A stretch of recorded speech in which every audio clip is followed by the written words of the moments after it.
नमस्कार दोस्तों, कैसे हैं आप सब। देहाती भोजपुरी लोकगीत चैनल पे आपका स्वागत है। आप सबके बीच में एक हल्दी गीत लेकर के आई हूँ। तो दोस्त वीडियो को लाइक ज़रूर करें और अपने दोस्त के साथ शेयर करें ताकि वो भी इसका आनंद उठा सके। यदि मेरे चैनल पे नए हैं तो प्लीज़ चैनल को सब्सक्राइब करें।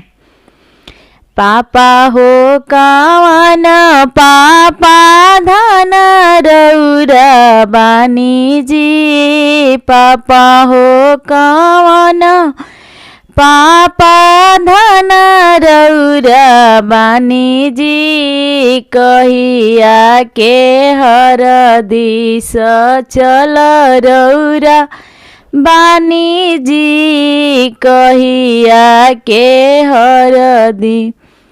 पापा हो कावन पापा धन रौरा बानी जी, कहिया के हर दी जतन कैले बानी जी, कहिया के हर दी जतन कैले बानी जी।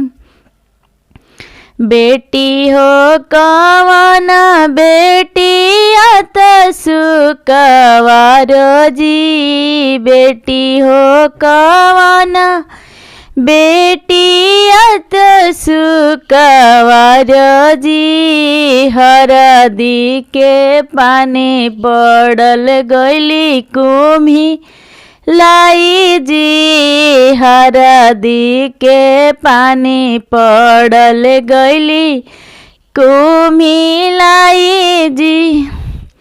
भैया हो कावन भैया धन रौरे बानी जी, भैया हो कावन भैया धन रौरे बानी जी, कहिया के हरदी सचल रौरा बानी जी, कहिया के हरदी सचल रौरा बानी जी।